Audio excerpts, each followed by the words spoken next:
Hey everyone, hey everyone, welcome to my Legends of Tomorrow Season 7, Episode 10 review. We have a lot to discuss. This episode was actually the best one in the season, so let's get into it. So, we saw with the Legends talking about the fifth point discussion. They talked about the fact that, from the previous episode, Gideon was saying that put the assassination of the Archduke dude, and from Gabriel Prince I think that's how I say his name. So basically, long story short, Gideon's says that she's she wants to it's like a risky move, but the fact that Gideon says that it's the reason why they're doing that is because their mission is to hope for the evil Gideon to fix the timeline, so that way they can um the real legends can get to the ship. You know what I mean? So then Sarah understands the point because Sarah was like really against that at first, and then she's and then at the end of it, Gideon says that she learned from Astra. I'm not 100% sure what she means by that. I think she's talking about the way she her strategy in a way. I think that's what they talked about. And then this is the thing of um, Nate's diagram drawing that was really funny, but then also really useful to see the the plan and hide and the plan what they have to do for the point to save the assassination thing, and also the fact that they need to disguise the time machine, and Esther was able to do that. Oh my gosh, my man, this screen done, huh? How does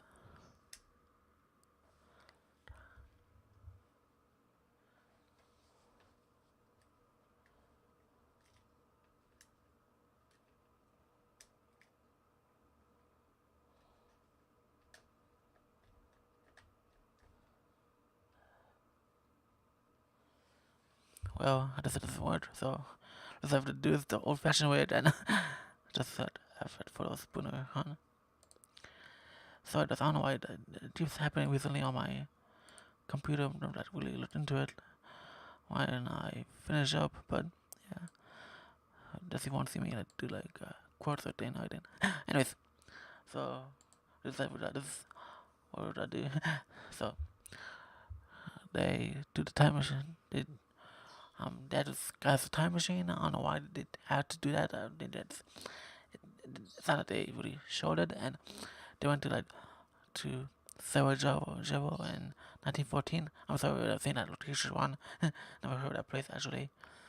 Sarah wanted to poison the Black Hand's drinks, and the Black Hand is the group that wanted to assassinate the dude. So there's this guy who pushes Sarah and tells her not to make a scene, and he knows that Nate and Sarah are time travelers, so they went to this portal, and it's the fifth point, and it's a bar, so that's really weird. It's like that, because because it's the Earth, the vanishing point was so timely. It was a real time vanishing point up there. It's not like there wasn't that. It wasn't odd or the environment was different. You know what I mean? That's what I'm saying. So for to be a bar, it was just weird in a way. And Gideon didn't know but the fifth point or the location or the look or the vibe of it. So that was really weird that she isn't. I don't think she should in a way. I've understand she's at the time she's doing this for. She was winning the Waverider, I think, but I don't think she was. I needed to really know that thing because they was because she's not. When she was an AI, she was just there to match the ship and just detect true aberrations and stuff like that. So yeah, yeah, that was it. It made sense for Gideon not to know the location of the fifth point or anything like that. So they went to the time portal, and the time portal leads to June 28th, 1914, and then there's a bunch of it's a competition thing. There's a bunch of other time travelers there, and then the thing of the archive film by the bystanders of the motorcade, that kind of made sense. I didn't see anyone filming or anything like that, or like classic filming. You know what I mean? those in a way it feels weird discussing it, or but it's just weird that they're able to like find like really good angles of everything. You know what I mean? And the fixed point can actually kill the competitor. So if they like lose their if they die in the archive, then they won't return. You know what I mean? To the fixed point. And fun fact, actually, this episode was actually directed by the actress who played Charlie in a few seasons back. That's actually pretty cool. So then the legends each did like a card. So then, and then back in the mansion, we see that Ava plans to say she makes a plan to with Gwen Davis to save Alan, and then so they're discussing things. So then we go back to then we see Gary gives a tape to Gwen, which is the time machine, and then Gary and Ava need about the time travels at a fixed point because Gwen's invention, because he invented time travel, so his plan is to save Alan to actually jeopardize the legends. His whole purpose of being legends because after that they won't be able to time travel without his inventions.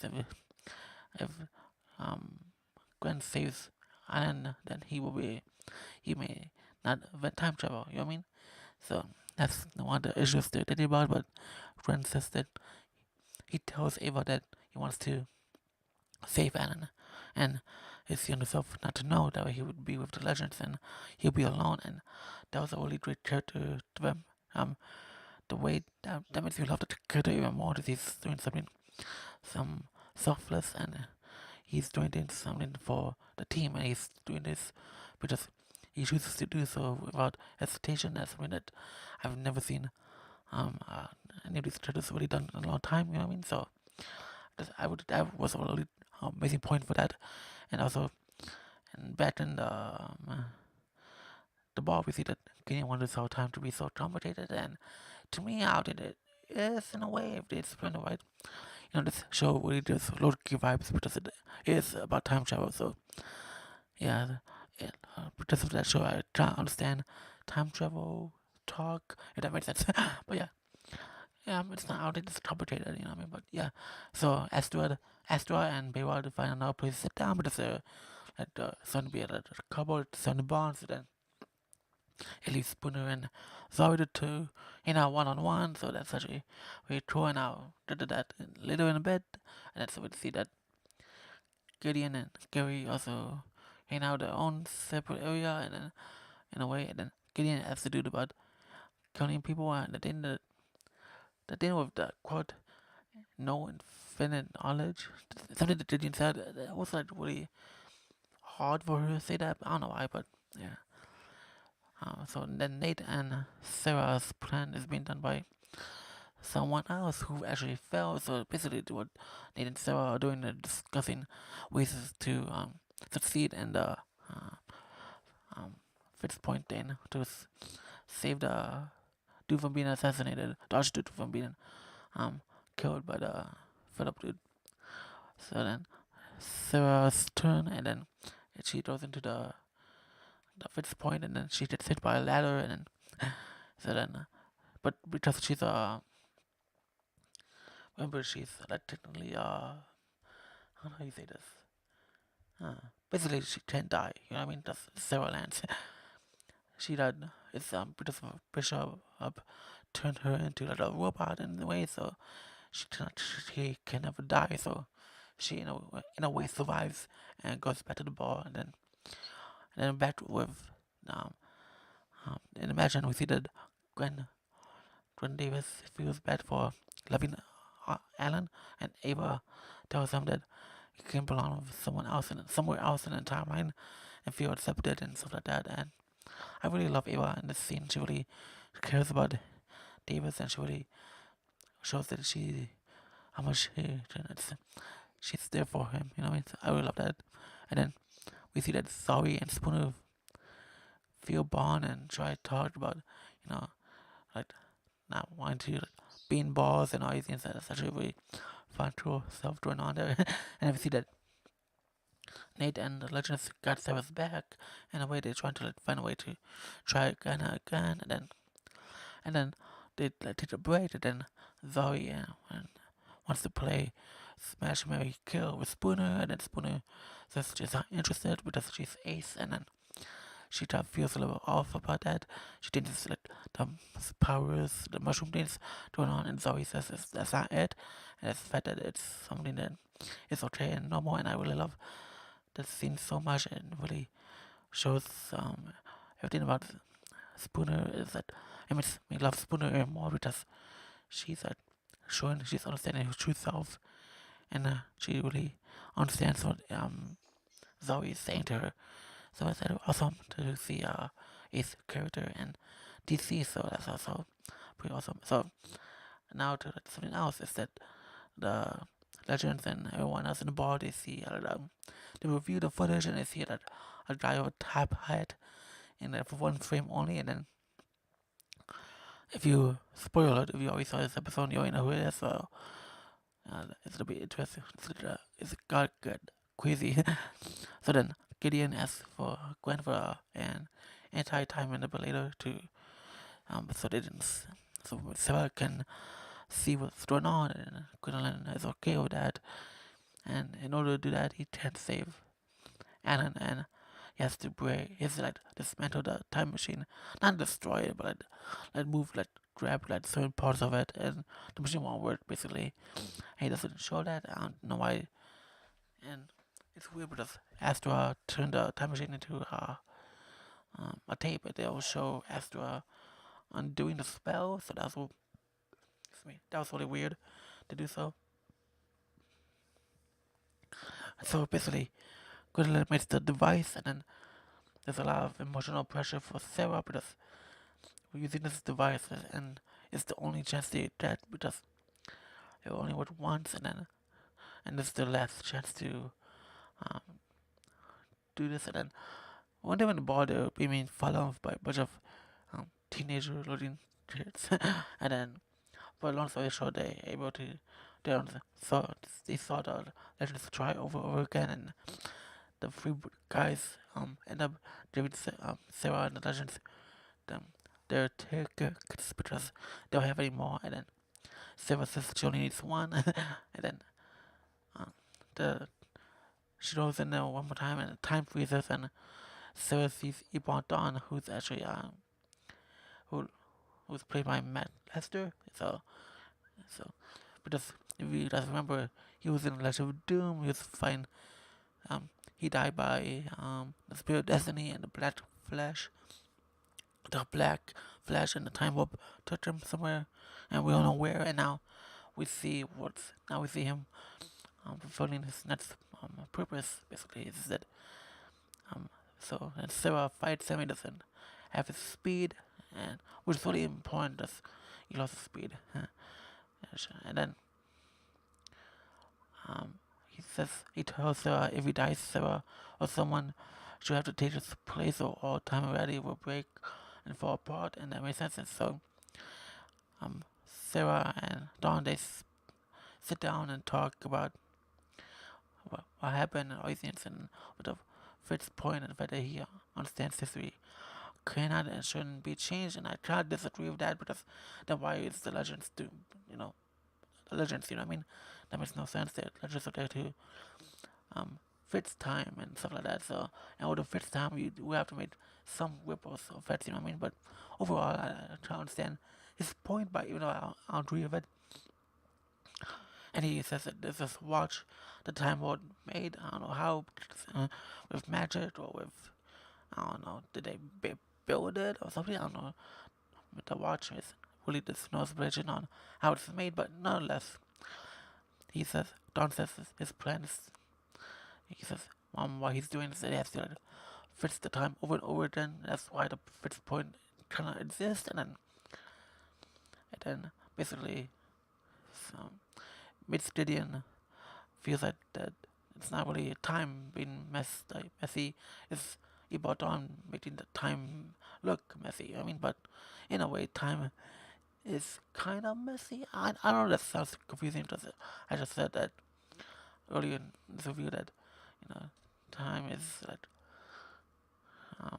time shouldn't be changed and all these super effects don't matter, but I mean, they do matter, but the fact that is that that time is weird. You know what I mean? Yeah. So I try to agree with Gideon before she realized that um, the time is messy when it needs to be in a way. Hopefully I'm making sense here.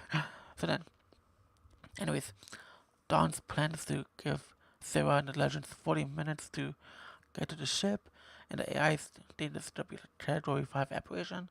So the um, AIs will come to this fixed point area, or Sara will have to take this place within continuing within the fixed point. That is only if Sara and Dawn fight and Sara kills Dawn. You know what I mean? And the AI legends arrive in the Waverider, and then that's what. And then Sara says that there's no do-overs. This is the only chance they had. They have 40 minutes, and it's actually the last episode of the season, apparently.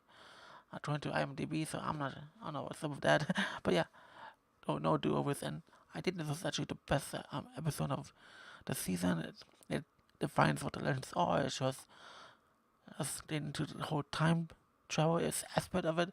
There's more than one time travelers here, and even though there's a bunch of other time travelers, they don't have there's no like parking lot for the time ships or anything like that. I was just even cool to see like a bunch of other um, time travel spaceships, like the time ships, like the Waverider and stuff like that. But yeah, we see like, and they're all, you know, we don't see like. I feel like there was like, more detail, and then with the body and felt weird, but overall, it wasn't that bad, but overall, and then with Spooner coming out, that was like amazing. I really love that. Then with Gwendolyn Davis, that was like brilliant um, um character development there. I really love how, and I really love that Nate and Sarah were out there for the legends, and so the legends and Nate out there for Sarah. So I really love that. The thing with the thing, not sure how they were able to. Not sure what was happening with the time machine. Just if you think about it, if the since Davis made a thing for Sarah, so she didn't see Reverse Flash or Dawn, then he's between they don't have a time machine anymore. So this is literally it. So it's the only chance they get. So hopefully all of you enjoyed my review. Sorry about the camera again, but it happens. When it was live. Next time I might record the video instead of live streaming it. So I can actually see my face. But yeah, nonetheless, thank you so much for watching. If you have anything you'd like to add in the comments, go for it. I would love to. I love these type of time travel type of shows. Reminds me of Dawn reminds me of if you watch Loki, the show Loki all the way, you may know who I'm talking about. I don't want it spoilers if you haven't seen the show, but yeah, that Dawn has a purpose, and he puts that weird in a way, in different type of purpose compared to that other character in Loki. If you know who I'm talking about, but yeah, I thanks so much for watching. I'll see you guys soon. I'll let you guys do it next week. I will stream again, and also I will also do my best to make sure that camera, doesn't fail. Alright, bye. Have a wonderful day.